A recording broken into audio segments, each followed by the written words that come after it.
दिल से बना रिश्ता।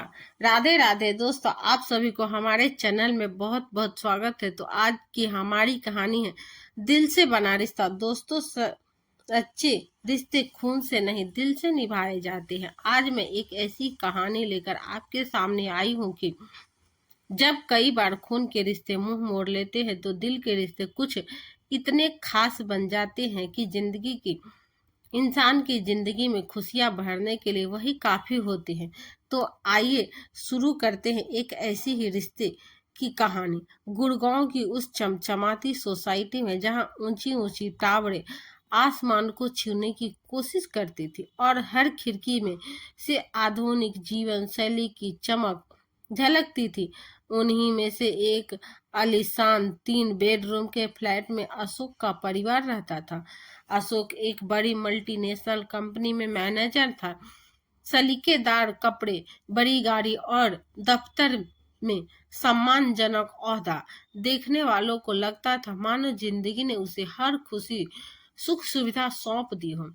परंतु उस घर की दीवारों के भीतर कुछ वैसा सरल और सुखद नहीं था जैसा बाहर से दिखाई देता था।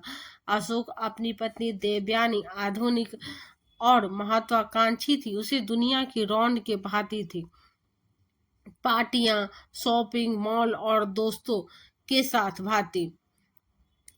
साथ कैफे में बिताए शामें उसकी एक ही शिकायत रहती थी, जिंदगी को बंधनों में क्यों जिया जाए, क्यों हमें किसी की जिम्मेदारी ढोनी पड़े। उसके लिए शादी का अर्थ था सुख सुविधा और आजादी, न कि त्याग और समर्पण। और उसी घर के एक कोने में सादी सूती साड़ी पहने, हरे थके चेहरे और शांत आंखों वाली एक वृद्ध रहती थी, सरिता जी। वह अशोक की माँ थी, विधवा, संघर्षशील और त्यागमयी। जीवन की हर ठोकर उन्होंने अकेले झेली थी। पति के जाने के बाद बेटे की परवरिश का बोझ अपने कंधों पर उठाया। दिन में स्कूल में गणित पढ़ाती और शाम को ट्यूशन लेकर घर का खर्च चलाती। उनका सपना बस इतना था कि बेटा पढ़ लिख कर सफल बने और खुशहाल जीवन जी सके। बेटा सचमुच सफल हुआ, पर सफलता के बीच कहीं माँ की जगह सिकुड़ गई कर केवल घर के एक कोने तक रह गई। अशोक और देवयानी का इकलौता बेटा रोहन विदेश में पढ़ाई कर रहा था। वह शायद अपनी दादी की त्यागपूर्ण जिंदगी के बारे में कुछ नहीं जानता था। उसकी पहचान बस यही थी कि वह एक संपन्न परिवार से आता है। बाहर से यह परिवार हर किसी की नजर में आदर्श और संपन्न था, मगर भीतर से उसमें एक अदृश्य दीवार थी। एक माँ का मौन त्याग, एक बेटे की बेवस्ता और एक बहू की अधूरी महत्वाकांक्षाएं। एक रात का सन्नाटा था। बाहर सोसाइटी की सड़कों पर हल्की रोशनी बिखर रही थी। अशोक हरा थाका ऑफिस से लौटा था, टाई ढीली करके सोफे पर बैठा ही था कि देवयानी, जो आईने के सामने मेकअप ठीक कर रही थी, बिना भूमिका बांधे झुलझुलाती हुई बोली, अशोक, यह कब तक चलेगा? जरा सोचो, हमारी उम्र दोस्तों के साथ घूमने फिरने की है, पार्टियों में जाने की है, लेकिन हम यहाँ बंद होकर रह गए हैं। हाँ, बस इसीलिए कि तुम्हारी माँ घर में बैठी है। अशोक चुप रहा। उसने मोबाइल उठाकर मेल चेक करना शुरू कर दिया, मानो उसने सुना ही ना हो। देवयानी चिल्लाकर बोली, हर बार तुम टाल देते हो। सोचो, कल रश्मि और संजय की एनिवर्सरी पार्टी है, मैं कैसे जाऊं माँ को अकेला छोड़कर? और अगर उन्हें साथ ले चलूं तो बस मजाक उड़ाएंगे कि ये लोग पार्टी में बुढ़िया को घुमाते हैं। अशोक ने गहरी सांस ली। उनकी आंखों में थकान और असमंजस साफ झलक रहा था। वह धीरे से बोला, देवयानी, माँ अकेली है। पापा के जाने के बाद उन्होंने ही पूरे मुझे संभाला है, और आज मैं जो भी हूँ उन्हीं की वजह से हूँ। उन्हें छोड़ना आसान नहीं है। देवयानी तुरंत पलटकर खड़ी हो गई और तेज स्वर में बोली, हाँ हाँ, सब तुम्हारी माँ की वजह से ही हो रहा है, लेकिन आज देख लो, उनकी वजह से ही हमारी जिंदगी बदल गई है। तुझे समझ क्यों नहीं आता अशोक? जमाना बदल गया है। आजकल कौन अपने कंधों पर बूढ़ों का बोझ ढोता है? हमारे पास सब कुछ है पर आजादी ही नहीं है। अशोक ने गर्दन झुका लिया। मन के भीतर एक तरफ माँ का चेहरा उभर रहा था, वही सादी सारी थकी आंखें, मौन त्याग। दूसरी तरफ पत्नी की नाराजगी, सामाजिक दिखावे का दबाव और आधुनिक जीवन की चाह। अंततः अगली सुबह नाश्ते की मेज पर उसने धीमी स्वर में कहा, ठीक है देवयानी, शायद तुम सही कह रही हो। माँ को वृद्धाश्रम में रख देते हैं, वहां उनकी उम्र के लोग होंगे, साथ मिलेगा और हमें भी कुछ चैन मिलेगा। देवयानी के चेहरे पर एक विजयी मुस्कान तैर गई, लेकिन उसी क्षण अशोक के भीतर का बेटा जैसे कहीं खो गया। कुछ ही दिनों में सविता जी वृद्ध आश्रम पहुंचा दी गई। वृद्धाश्रम के आंगन में बैठी सविता जी की आंखों से आंसू लगातार बह रहे थे। उनके मन में बस एक ही सवाल गुज रहा था, क्या सचमुच में माँ बोझ बन जा गई हूँ? अगली सुबह वृद्धा आश्रम में एक व्यक्ति आया, साफ सुथरा कुर्ता, आत्मविश्वासी चाल और चेहरे पर विनम्र मुस्कान। वह था अमन, वृद्धाश्रम का मालिक। उसकी नजर सविता जी की पर पड़ी। वही ठिठक गया, पास आकर बोला, मैम आप सचमुच आप ही हैं ना? मैं अमन हूँ, वही नालायक छात्र जिसे गणित में कुछ समझ नहीं आता था। याद है आप हर शाम मेरे घर आकर मुझे जोड़ घटाव सिखाती थी। आप कहती थी, अमन अगर जिद ठान ले तो कुछ भी असंभव नहीं है। सविता जी की धुंधलाई आंखों में पहचान की चमक उभरी। अमन तुम? अमन तुरंत झुककर उनके पैर छूने लगा। उसकी आंखों में कृतज्ञता थी। मैम आज मैं जो भी कुछ भी हूँ आपकी मेहनत की वजह से हूँ। यह वृद्धा आश्रम मैंने आपकी जैसी शिक्षिका की प्रेरणा से ही बनाया है। लेकिन आप यहाँ सप्ता जी का गला रूधाया। बेटा, हालात इंसान को यहाँ तक ले आते हैं।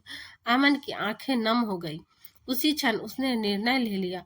उसने सविता जी का हाथ थामकर कहा, मैम आज तक मैं आपकी दी हुई शिक्षा का कर्जदार था। आज मुझे मौका दीजिए, मैं आपकी सेवा करके अपनी गुरु दक्षिणा अदा करूंगा। आप यहाँ मेहमान नहीं, मेरी माँ बनकर रहेंगे। उस दिन सविता जी का सुनी आंखें में फिर से चमक लौट आई। कहते हैं खून के रिश्ते जन्म से मिलते हैं, लेकिन दिल के रिश्ते कर्म से बनते हैं। और उस दिन एक शिष्य ने अपने गुरु को वह सम्मान दिया जो शायद उनका अपना बेटा भी न दे सका।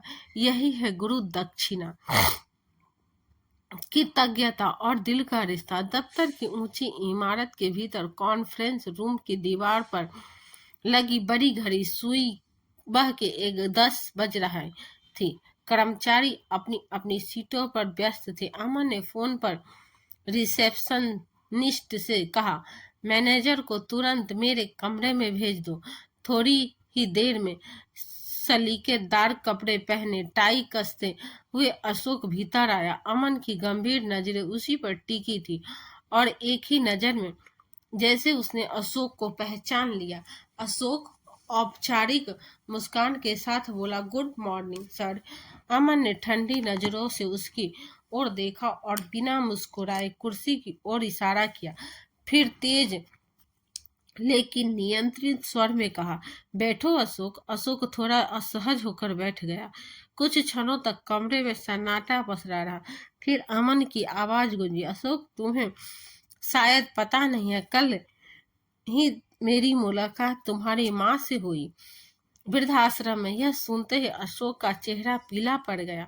उसने होठ चीफ लिए, कोई शब्द उसकी जुबान पर नहीं आया। अमन आगे झुककर बोला, जिस माँ ने तुम्हें जीवन दिया, पढ़ाया लिखाया, तुम्हारे लिए अपने सपने कुर्बान कर दिए, उनकी कीमत तुमने यह दी कि उन्हें एक वृद्ध आश्रम में छोड़ा है। अशोक, अगर तुम अपनी माँ की कद्र नहीं कर सकते तो मेरी कंपनी में तुम्हारे लिए कोई जगह नहीं है। अशोक घबराकर सफाई देने लगा, सर बात वैसी नहीं है, मेरी पत्नी, हालात आप समझ नहीं रहे हैं। अमन ने उसकी बात काट दी, उग्र स्वर में बोला, नहीं अशोक, यह हालात नहीं, यह सोच है। माँ को बोझ समझना, उन्हें अपमानित करना, यह कोई मजबूरी नहीं है बल्कि कायरता है। तुम्हारी माँ जैसी स्त्री को मैंने अपनी आंखों से संघर्ष करते देखा है। आज मैं जो कुछ भी हूँ उन्हीं की वजह से हूँ, और तुम उसी माँ को ठुकरा कर सफलता का तगमा लगाते फिरते हो। शर्म आनी चाहिए तुम्हें। कमरे का माहौल भारी हो गया। अशोक की हथेलियां पसीने से भीग गई। वही कुर्सी पर सिमट कर बैठ गया। अमन ने धीरे लेकिन दृढ़ स्वर में कहा, सुन लो अशोक, या तो तुम अपनी माँ को सम्मान के साथ घर वापस ले आओ, वरना कल से इस कंपनी के दरवाजे तुम्हारे लिए बंद है। और याद रखना, जब नौकरी जाएगी तो वह आलीशान घर और बड़ी बड़ी गाड़ी भी टिक नहीं पाएगी। सोच लो, फैसला तुम्हारा है। अमन की नजरें तेज थी, जैसे किसी जज ने अंतिम फैसला सुना दिया हो। अशोक का सिर झुक गया। उसके भीतर का घमंड पहली बार चूर चूर हो रहा था। अशोक और देवयानी का वह चमचमाकता घर अब उसे सोने का पिंजरा लगने लगा। भले ही हर सुख सुविधा मौजूद थी, बड़ी स्क्रीन वाला टीवी, शानदार फर्नीचर, एयर कंडीशनर की ठंडी हवा, लेकिन उस घर की हवा में अब सन्नाटा ही गूंजता था। रसोई से अब वह धीमी धीमी खांसने की आवाज नहीं आती थी, न ही दरवाजे पर बैठी सविता जी की ममता भरी पुकार, अशोक बेटा खाना खा लेना। सब कुछ होते हुए भी घर जैसे अनाथ हो गया था। रात को बिस्तर पर लेटते समय देवयानी को अक्सर लगता कि वह घर की दीवारें उसे घूर रही है। एक दिन जब माहौल की एक परिचित ने हंसते हुए ताना मारा, अरे तुम्हारी सास तो अब आश्रम में है ना, बड़ा अच्छा किया। बोझ हट गया। तो देवयानी का चेहरा शर्म से झुक गया। उसने पहली बार एहसास हुआ कि उसने जिस काम को आजादी समझा था, वही दरअसल उसकी इंसानियत का सबसे बड़ा पतन था। दूसरी ओर अशोक दफ्तर में बैठा अक्सर माँ का चेहरा याद करता। उसे वह दिन याद आते जब माँ रात रात भर जागकर उसे गणित के सवाल हल करवाती थी। जब पिताजी के जाने के बाद अकेले ही उन्होंने परिवार संभाला था। आज वही माँ अकेली और वह वहां आराम से गाड़ी चला रहा था। उसके दिल पर मानो बोझ सा रख दिया गया हो। अमन के शब्द उसकी आत्मा में गूंजते रहे, अगर तुम अपनी माँ की कदर नहीं कर सकते तो मेरी कंपनी में तुम्हारे लिए कोई जगह नहीं है। धीरे धीरे अहंकार की परतें हटने लगी। अशोक और देवयानी दोनों को पहली बार यह महसूस हुआ कि उन्होंने कोई गलती नहीं बल्कि पाप किया है। आखिरकार एक शाम अशोक ने धीमे स्वर में देवयानी से कहा, हमने माँ के साथ बहुत बड़ा अन्याय किया है। मैं अब नहीं सह सकता। मुझे उन्हें वापस लाना ही होगा। देवयानी की आंखें झुक गई। उसके पास कोई जवाब नहीं था। अगले ही दिन अशोक अपनी गाड़ी वृद्धाश्रम के बाहर रोकता है। दिल धड़क रहा है, आंखें भीगी हुई है। आंगन में वही बेंच और उसी पर बैठी सविता जी। वे अब पहले से और ज्यादा बूढ़ी, ज्यादा थकी हुई लग रही थी। अशोक उनके सामने जाकर धीरे से घुटनों के बल बैठ गया। उसकी आवाज कांप रही थी, माँ मुझे माफ कर दीजिए। मैं अंधा हो गया था, अपने ही सुख में डूबकर आपको भूल बैठा था। आपने मेरे लिए सब कुछ चाहा और मैंने आपको यह कह दिया। आश्रम का कोना। सविता जी का चेहरा पत्थर सा जरा जड़ था। आंखों से आंसू बह रहे थे, लेकिन होठ मौन रहे। अशोक ने उनके हाथ पकड़ लिया और रोते हुए बोला, माँ अगर आपने मुझे माफ नहीं किया तो मैं कभी चैन से जी नहीं पाऊंगा।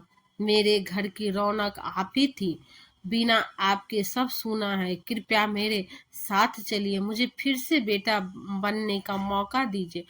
वहां मौजूद बुजुर्ग और स्टाफ की आंखें भर आई। सविता जी का मन टूटा हुआ था, पर माँ का दिल पत्थर कैसे हो सकता है। उन्होंने धीरे से अशोक के सिर पर हाथ रख दिया। भरभरे स्वर में बोली, बेटा देर से सही, लेकिन तुझे अपनी भूल का एहसास तो हुआ। चल लौट चल। शायद यही तेरे पश्चाताप की सजा और मेरी तपस्या का फल है। अशोक ने आंसुओं से भीगी आंखों से माँ को गले से लगा लिया। उस पल मानो वृद्धा आश्रम की हवा में भी एक अनकही दुआ गूंज उठी। देवयानी, जो हमेशा अपने अहम में डूबी रहती थी, पहली बार टूट कर बोली, माँ जी, मुझे भी माफ कर दीजिए। मैं अपने स्वार्थ और दिखावे में अंधी हो गई थी। आज समझ आया कि घर की नींव सास नहीं बल्कि माँ जैसी सास होती है, उनका आशीर्वाद होता है। सविता जी की आंखें भर आई। उन्होंने दोनों के सिर पर हाथ रखा। उनकी आंखों से आंसू बह रहे थे, मगर उनमें दर्द नहीं बल्कि क्षमा की कोमलता थी। सविता जी घर लौट आई। उनका वही घर जो कभी उनके लिए पराया हो गया था, सचमुच अपना सा लगने लगा था। अशोक और देवयानी दोनों अब उनके सामने झुककर चलते, उनका सम्मान करते, छोटे छोटे कामों में भी माँ की राय लेने लगे। और अमन, वह अक्सर मिलने आता। उसके लिए सविता जी अब सिर्फ टीचर नहीं बल्कि माँ के समान थी। उसने साबित कर दिया कि दिल से बने रिश्ते खून से बने रिश्ते से कहीं बड़े और सच्चे होते हैं। माँ सिर्फ जन्म देने वाली नहीं होती बल्कि जीवन संवारने वाली भी होती है। कभी कभी खून से बने रिश्ते कमजोर पड़ जाते हैं, पर दिल से बने रिश्ते उम्र भर साथ रहते हैं। दोस्तों, कभी कभी दिल के रिश्ते के आगे खून के रिश्ते फीके पड़ जाते हैं। तो दोस्तों, यह थी आज की हमारी कहानी। जो आपको यह कहानी अच्छी लगी हो तो लाइक करें, सब्सक्राइब करें और कमेंट करें। राधे राधे जरूर लिखें। धन्यवाद। राधे राधे।